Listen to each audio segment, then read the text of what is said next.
بسم اللہ الرحمن الرحیم۔ شروع کرتے ہیں اللہ پاک کے بابرکت نام سے جو بڑا مہربان نہایت ہی رحم کرنے والا ہے۔ تو ناظرین کرام، آج کی ویڈیو ہے اصحاب کہف۔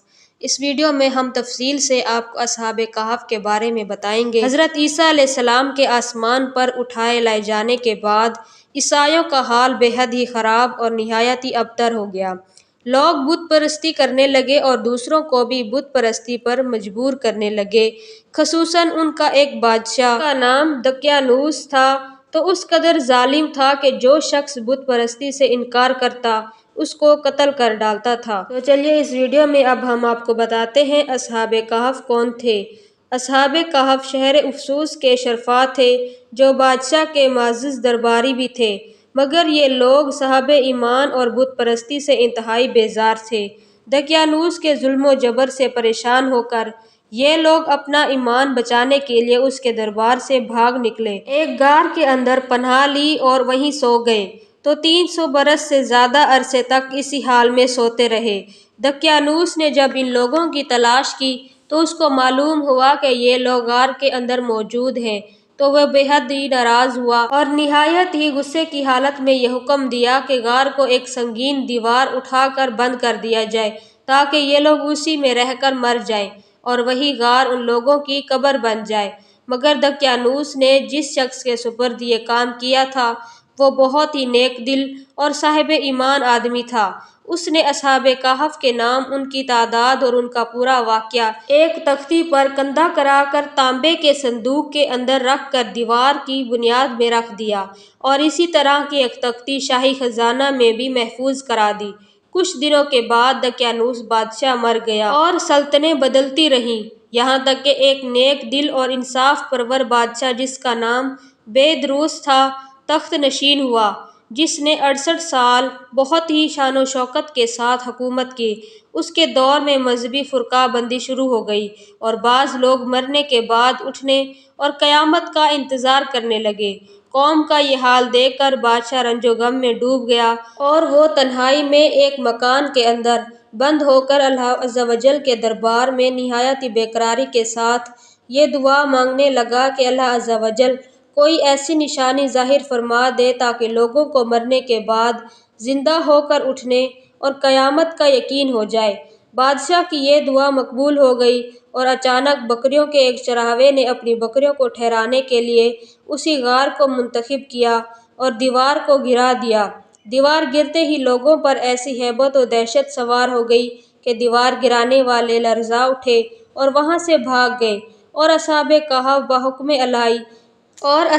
کہف بحکم الہی اپنی نیند سے بیدار ہو کر اٹھ بیٹھے اور ایک دوسرے سے سلام و کلام میں مشغول ہو گئے، نماز بھی ادا کر لی۔ جب ان لوگوں کو بھوک لگی تو ان لوگوں نے اپنے ایک ساتھی سے کہا کہ تم بازار جا کر کھانا لاؤ اور نہایت خاموشی سے یہ بھی معلوم کرو کہ دقیانوس ہم لوگوں کے بارے میں کیا ارادہ رکھتا ہے۔ تو ان کا ساتھی غار سے باہر نکل کر بازار گیا اور دیکھ کر حیران رہ گیا کہ شہر میں ہر طرف اسلام کا چرچا ہے اور لوگ اعلانیہ حضرت عیسیٰ علیہ السلام کا کلمہ پڑھ رہے ہیں۔ تو وہ آدمی یہ منظر دیکھ کر حیران ہو گیا کہ یہ کیا ماجرا ہے کہ اس شہر میں تو ایمان و اسلام کا نام لینا بھی جرم تھا، آج یہ انقلاب کہاں سے اور کیسے آ گیا۔ پھر یہ ایک تانبائی کی دکان پر کھانا لینے گئے اور دقیانوسی زمانے کا روپیہ دکاندار کو دیا جس کا چلن بھی بند ہو چکا تھا، بلکہ کوئی بھی اس سکے کا دیکھنے والا باقی نہیں رہا تھا۔ دکاندار کو شک ہوا کہ شاید اس شخص کو کوئی پرانا خزانہ مل گیا ہے، چنانچہ دکاندار نے ان کو حکام کے سپرد کر دیا اور حکام نے اس سے خزانے کے بارے میں پوچھ گچھ شروع کر دی اور کہا کہ بتاؤ خزانہ کہاں ہے۔ تو اس آدمی نے کہا کہ کوئی خزانہ نہیں ہے، یہ ہمارا ہی روپیہ ہے۔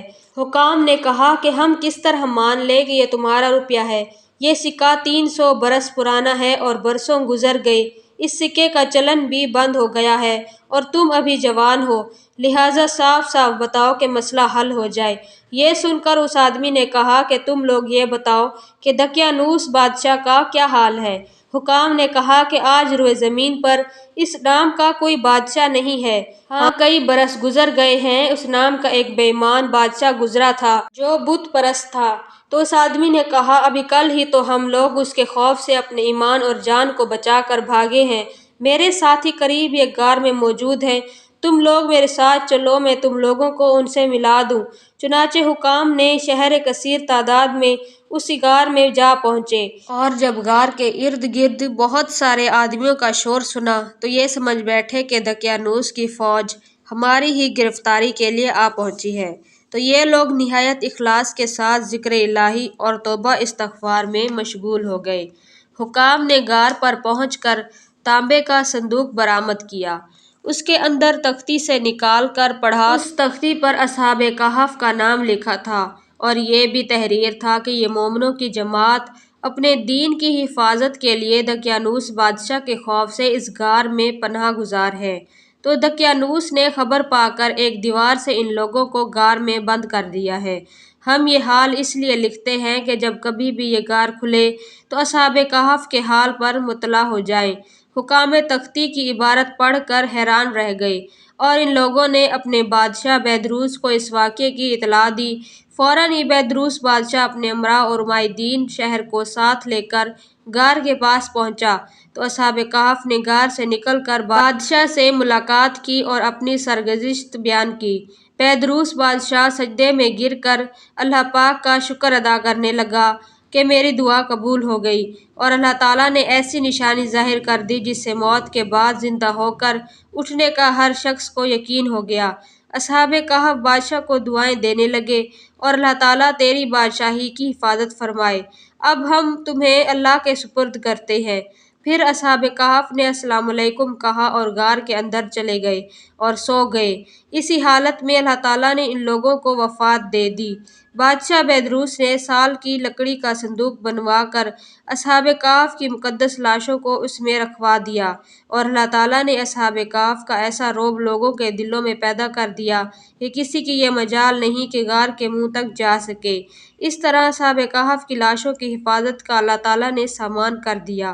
پھر اس بیدروس بادشاہ نے غار کے ارد گرد ایک مسجد بنوا دی اور سالانہ ایک دن مقرر کر دیا کہ تمام شہر والے اس دن عید کی طرح زیارت کے لیے آیا کریں گے۔ تو ناظرین کرام، یہ تھی آج کی ویڈیو۔ امید ہے کہ آج کی ویڈیو آپ کو اچھی لگی ہوگی۔ ویڈیو کو لائک کر دیجیے اور چینل سبسکرائب کریں۔ ملتے ہیں اگلی ویڈیو میں، اپنا بہت سارا خیال رکھیے گا، تب تک کے لیے اللہ حافظ۔